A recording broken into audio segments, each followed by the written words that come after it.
novamente e dando sequência ao nosso curso de energias renováveis. A gente hoje vai falar um pouco sobre geração distribuída, que já foi comentado ao longo do curso, mas hoje de forma mais específica, né? Isso é um assunto interessante, pessoal, pelo seguinte: é uma coisa que está acontecendo agora, né? Como a gente falou na aula passada de armazenamento de energia, evolução das baterias.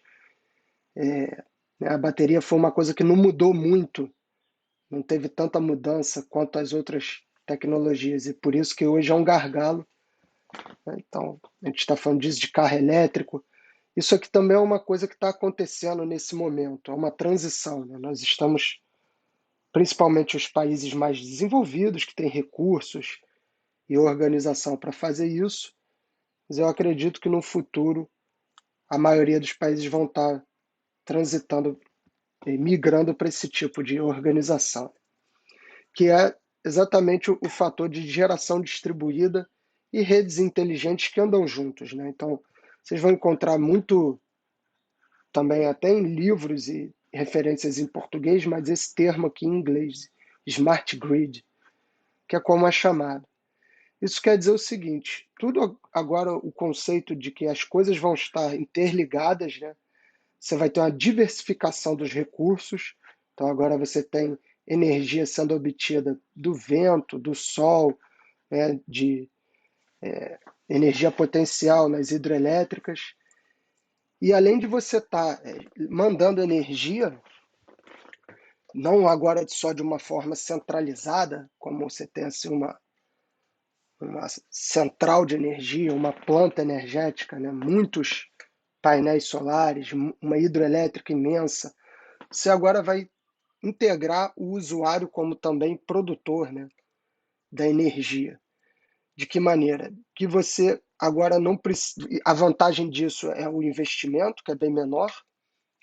Uma parte da responsabilidade sai do governo e passa a ser do usuário, que não sei se isso é bom para a gente, mas gera um certo tipo de independência, né?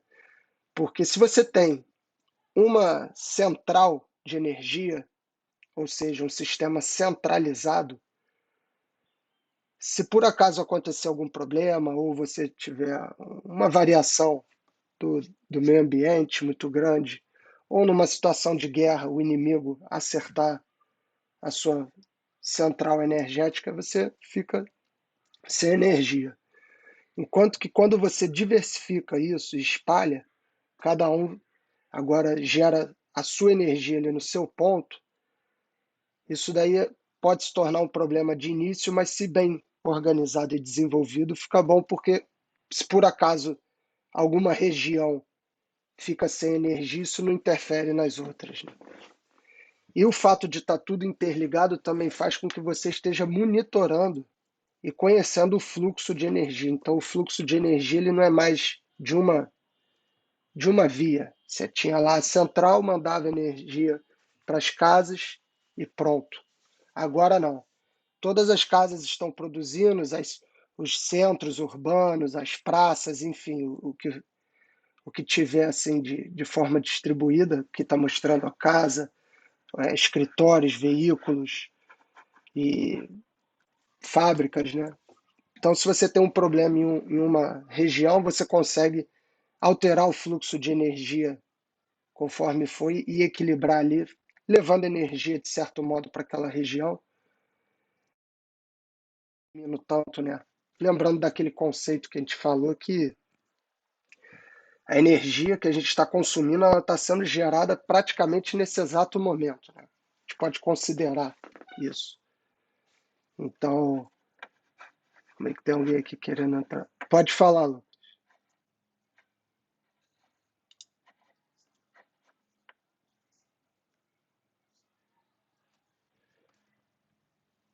Ah, é. Obrigado. Tá me ouvindo agora? Tá, show. Não, beleza. Obrigado por avisar. Quando for assim, avisa para eu poder repetir. Mas, enfim.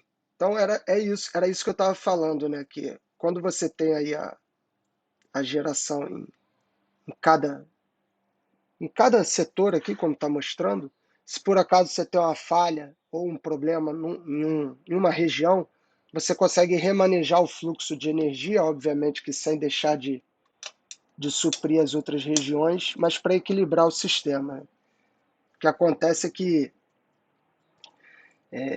agora você pode, então, remanejar isso aí, você consegue monitorar ao mesmo tempo, né? Então você sabe o que está acontecendo, você sabe a quantidade de energia, fica muito mais preciso com esses sistemas. E repara que isso não adianta simplesmente alguém chegar ali e mudar. Tem que ser uma coisa coletiva, né? Tem que ser alguma coisa assim. Você vê que para você ter essa comunicação, os sensores precisam ter internet. Então já precisa daquele negócio de IoT, né? Internet of Things.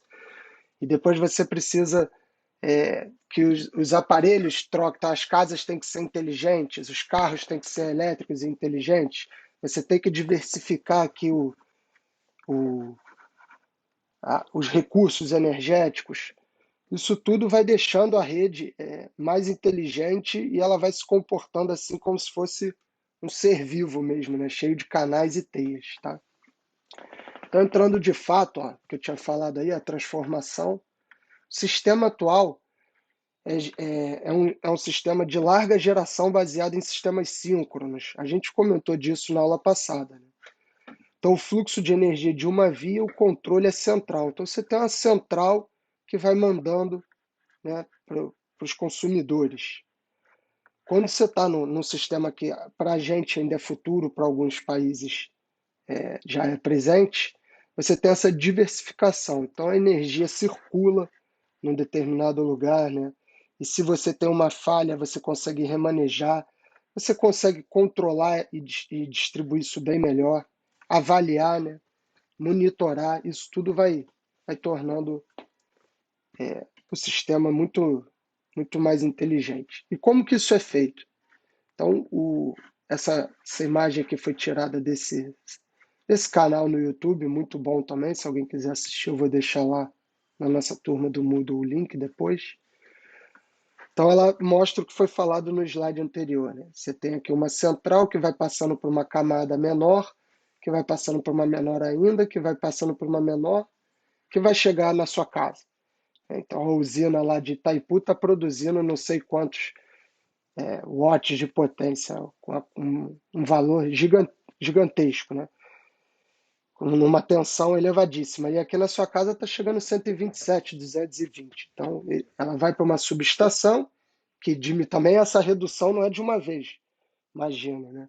Então, o cara, primeiro, para ter segurança, ele faz uma redução, depois faz outra, depois faz outra.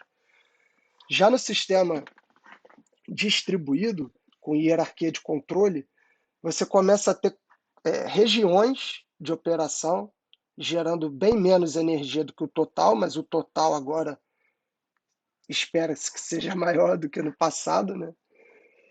E agora elas estão conectadas, então você vai criando micro-regiões conectadas às outras, formando essas teias, que aqui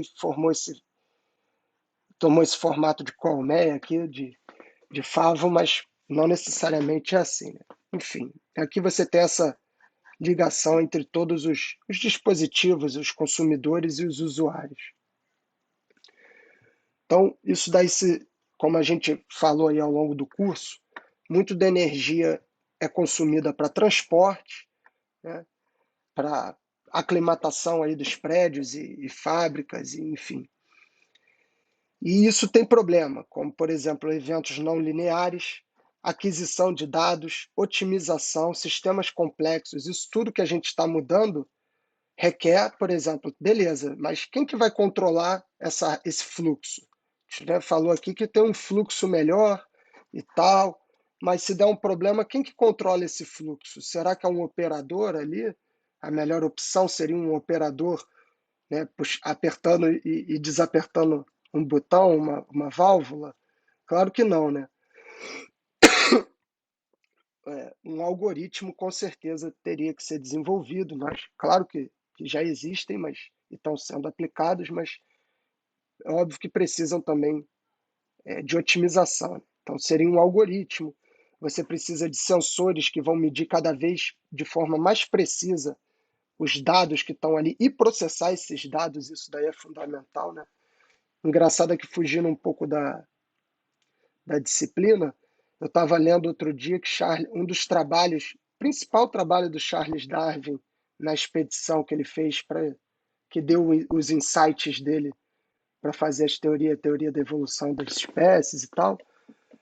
Um dos grandes trabalhos dele era organizar as informações, né? Porque ele ia lá, coletava espécies de planta, de inseto e tudo mais, mas a dificuldade, beleza, ele tinha informação até mais do que ele conseguia lidar, então ele precisou saber montar um método também para organizar essas informações.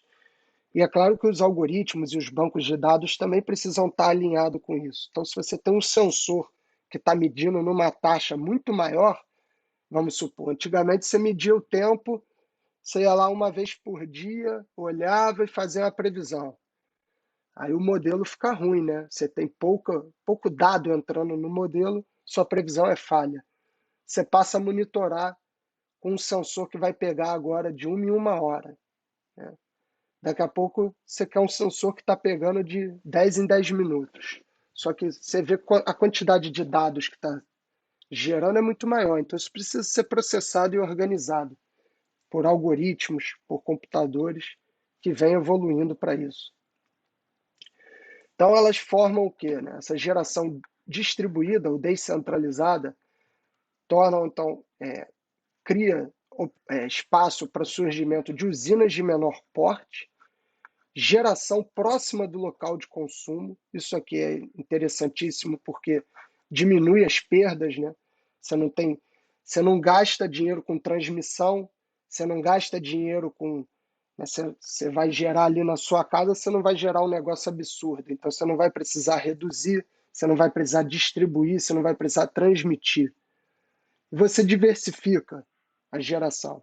Então você pode botar ali um painel solar para pegar a energia do sol, mas de noite você não está captando nada, então você pode botar uma turbinazinha, mini turbina eólica, para pegar quando tiver vento. Você pode, né, ir adaptando isso e ir recorrendo aos diferentes métodos e recursos. Então a gente já tem hoje, por exemplo, o que eles chamam de eco-house, greenhouse, que é o que a gente falou. E isso pode ser otimizado, né? Você vê, já temos aí postes, tá? Que grande parte da energia dele consumida vem da energia solar fotovoltaica. Quer dizer, de dia o poste está desligado. Então o painel está funcionando, armazenando energia numa bateria. De noite, o painel não está captando energia, mas o poste está trabalhando, consumindo a energia que estava na bateria. Imagina você eliminar a quantidade de fios que tem ligando, né, os postes no país inteiro. Então, se você pudesse fazer isso, seria excelente. Sensores de presença, né? Então, tem ruas que não precisam estar iluminadas o tempo todo, só quando alguém está passando. Então, alguém vai começar a passar na rua, tem um sensor na esquina, a pessoa passou, a rua ilumina, né? Isso funciona também muito bem em países seguros, onde você tem uma segurança maior, né? Principalmente no Rio de Janeiro, pode ser perigoso, talvez não seja bom economizar nesse ponto, mas é uma opção se você tem, assim, por exemplo, uma região que seja segura ou alguma coisa, isso pode funcionar, tá? Então, essas redes elétricas, elas ocorrem uma convergência da tecnologia elétrica com as tecnologias de informação. Você vê que o que a gente veio falando, né? Tem que evoluir também essa parte de TI. Isso está totalmente interligado. Justamente por isso, ó, dados, monitoramento, supervisão, atuação e proteção. É claro que quando as coisas começam a se conectar, e principalmente quando vão para a internet, fica mais fácil não que seja mais fácil, mas assim, qualquer um passa, também não é qualquer um, né? Desculpa, mas muita gente passa a conseguir atacar aquilo ali de forma remota, né? Uma vez que, se não está conectado, você vai precisar estar presente no local. Então isso restringe, você consegue fazer uma segurança de uma forma. A partir do momento que isso está conectado na rede, a segurança muda, né? Porque além dos ataques presenciais, que devem diminuir, porque agora você tem automação, supervisão, monitoramento e tudo mais, os ataques cibernéticos aumentam, visto que qualquer pessoa que tiver conhecimento e acesso às ferramentas pode atacar de qualquer lugar do mundo, né? Paralisando ou invertendo fluxo, fazendo diversos tipos de ataque. Aqui no Brasil, ó, aqui no Brasil, quem regula isso para a gente, então, já que essas redes inteligentes e geração distribuída também tá mais atrelada ao usuário de pequeno porte do que as grandes indústrias, quem regula isso aqui é a ANEEL, que é a Agência Nacional de Energia Elétrica, tá? Então, ela solta diversas, vocês veem aqui pelo número 464, então já tiveram 463 antes. Aqui já está no 502 e foi em 2012, então hoje já deve estar muito mais para frente. Mas são essas normas aqui, se vocês um dia quiserem consultar e precisarem, que regulamentam essa micro, mini geração, né? A gente pode ver aqui que essa daqui de 2011 vai regulamentar as tarifas, essa daqui de 2012 define como micro e mini a quantidade, dependendo do quanto que você está gerando, então até 100 kW é micro, e entre 100 e 1 mega, aí já vai para mini, né? E a resolução aqui de 502 de 2012 mostra os requisitos básicos para você instalar. Então, essa lei vem mudando. Vocês veem que antigamente você não podia receber dinheiro pela, pela energia, né? Você só podia descontar da sua conta de luz. Então, você ia produzir, mas chegava uma hora que você falou, mas eu estou produzindo mais do que eu consumo, e aí, como é que fica, né? Então, agora você pode jogar essa energia na rede e essa energia ser usada por outro usuário, diminuindo a demanda da companhia, fazendo com que você até consiga um saldo, ao invés de simplesmente sair no zero a zero. Então, essas são as regulamentações, né, as normas que vão dizer isso aí especificamente. Tá? Então, o que foi falado, ó, quando a gente tem a centralizada, a geração centralizada, a gente está falando de grandes produtores e a descentralizada de pequenos produtores. Né? Então, isso daí ficou bem claro para vocês. Tá? Então, benefícios também falamos, ó, segurança energética, modicidade tarifária, redução da assimetria de informações, agora as informações ficam bem mais coerentes, aperfeiçoamento de processos regulatórios, então, para regular, para medir, para aferir, promoção da diversificação da matriz energética é fundamental, tá? Para que isso funcione. Você não vai conseguir, provavelmente, alimentar um condomínio, uma fábrica só com um tipo de energia, desde que você esteja buscando autossuficiência, né? E o estímulo ao uso eficiente do sistema elétrico. Com essas tecnologias que a gente falou, você vai aumentando a eficiência, né? Consumindo cada vez menos, cada vez mais por fontes renováveis e de forma inteligente.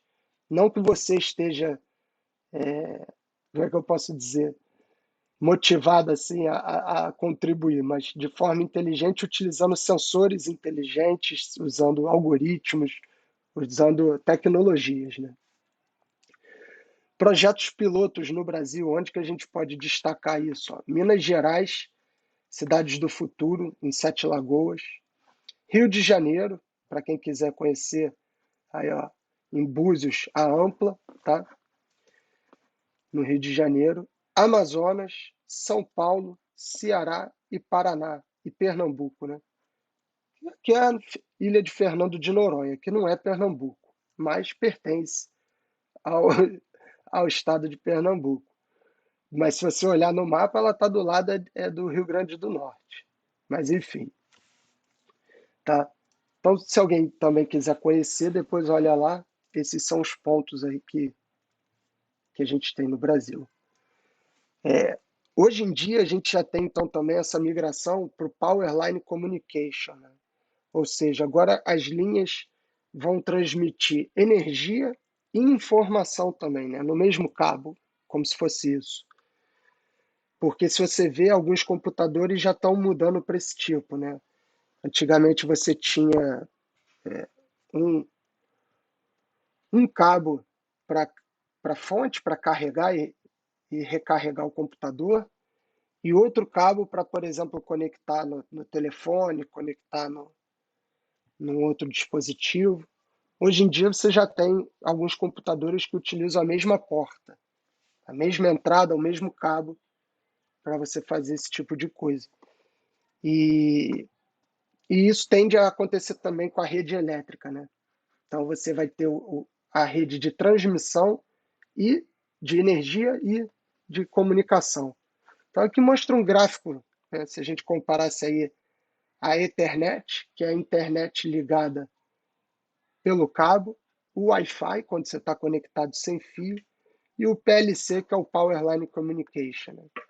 Você vê que hoje em dia, no estado que a gente está, o Power Line Communication perde para a Ethernet ainda é o modo mais, assim, com maior velocidade, estabilidade, facilidade de conexão.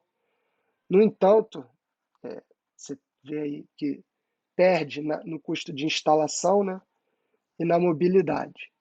Você não tem mobilidade. Disparado, o Wi-Fi é a melhor mobilidade. Você consegue se fazer sem ter a conexão por fio, por contato. Mas comparando aí o Wi-Fi com Powerline Communication, você tem menor velocidade, mas tem maior estabilidade, maior facilidade de comunicação e um pouco menos de gasto, que torna aí competitivo, então, dependendo do lugar ou da fonte, você utilizar esse método.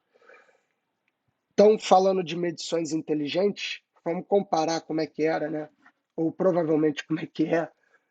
Se você for olhar na sua casa ou no seu condomínio, você tem lá o que eles chamam de medidor de energia, um relógio da companhia elétrica, que muitas vezes pode ser analógico, como esse aqui, você vê que é tipo aquele painel do carro mais antigo, que vai girando aqui conforme vai consumindo.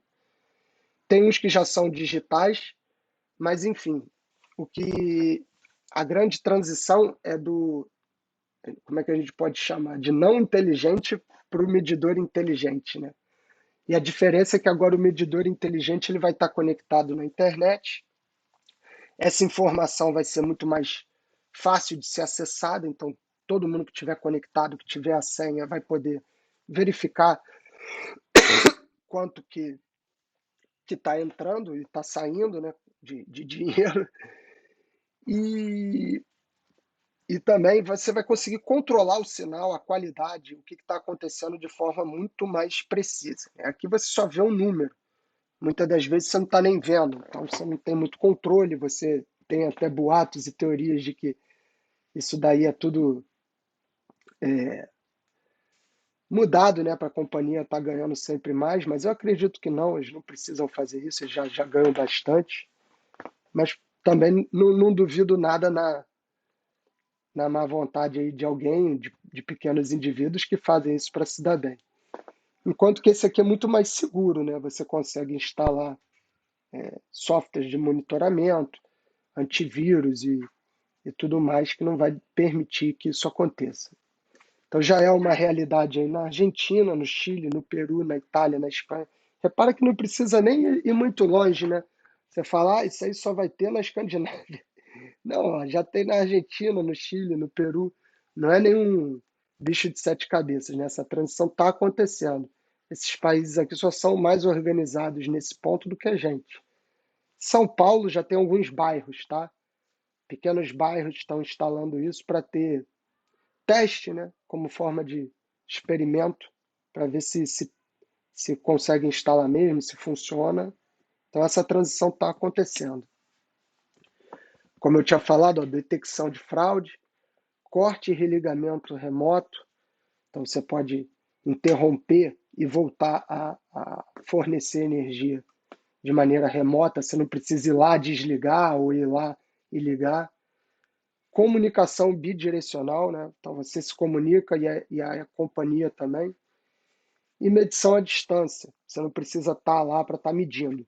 Você pode estar em qualquer lugar com Wi-Fi, está vendo o que está acontecendo lá. Você tem a opção de botar tarifa pré-paga, enfim. Isso tudo permite aí uma série de avanços. Gestão eficiente, como eu tinha falado, utilizando, né? Se a gente pensar, um dos maiores consumidores de energia elétrica são os governos, os estados, né? Justamente pela iluminação pública à noite e de forma constante e previsível. Você vê que essa cidade aqui, essa estrada e essa cidade, elas precisam estar iluminadas. E você sabe exatamente quantos postes tem ali, quanto de energia você vai precisar, que horas você vai ligar, que horas você vai desligar. Então você sabe o quanto de energia mais ou menos que você vai precisar, né? Que você tem ali. Então isso é muito previsível e fácil de saber. E é um montante de energia considerável. Então, se você conseguisse implementar tecnologia que fizesse esse sistema virar um sistema inteligente, isso poderia salvar, economizar muita energia, né? Através de sensores de presença, dimerização. Que é dimerização? Dimmer é esse botão aqui, tá? Para quem não sabe. Então, imagina que isso aqui é um simples, né? Para você ligar na tomada e ligar um aparelho aqui. E com esse dimmer você consegue controlar a quantidade de energia que está passando da tomada para o aparelho. Seria interessante, né? Para você economizar, talvez não precisa daquilo tudo ali. Mas, assim, se você repara que quando é, por exemplo, próximo do pôr do sol, logo depois do pôr do sol, o poste não precisa estar com a potência máxima dele. Ele pode estar trabalhando ali com 50% da potência, né? E também próximo do nascer do sol, ele também não precisa estar com a potência máxima. Então você não precisa só de um liga-desliga. Você precisa de algo que controla ali o fluxo de energia entre os dispositivos, tá? Gestão eficiente, ó, tentando remover, tentando coletar energia das cidades mesmo. Então, aqui a gente já tinha comentado com vocês do poste solar, e aqui vocês veem os dispositivos que captam energia, por exemplo, do sol. E isso aqui é uma mini turbina eólica, né? A gente vê aqui uma turbina de eixo vertical. Na hora que os caminhões ou ônibus passam, o vento faz com que essa turbina gire, gerando uma quantidade de energia. Instalação em trilhos, desculpa, de trem e do metrô, monitorando. Então você monitora tudo, você tem noção do quanto de vibração que está acontecendo ali. Se o trem passou já com muita vibração, está na hora de apertar, de fazer uma, uma reforma, uma análise, uma avaliação. Se o trem está estável, então você consegue ir monitorando e convertendo essa energia em energia elétrica útil, tá? Para finalizar, está chegando no fim, falar da qualidade de energia, que é diferente de qualidade do serviço. Qualidade do serviço está ligada à continuidade, duração e frequência, né, de liga e desliga. Quanto que a qualidade de energia está atrelada aí à qualidade da tensão ou da corrente elétrica, a flutuação. Então, se a gente fosse medir a nossa rede elétrica, a gente ia ver que não está constante exatamente 220 volts. Isso oscila, né? E essas oscilações podem estar dentro do aceitável ou podem estar fora. Então, evitar aí, ó, níveis de cintilação e surtos ocasionais também, tá? Eu acho que a gente fica por aqui. Foi um final assim da disciplina. E eu espero que vocês tenham curtido aí e aprendido alguma coisa dessa, dessa disciplina aí que é nova para todo mundo, né? Inclusive para os cursos que estão começando a abordar. Eu passo a palavra aí a vocês e obrigado.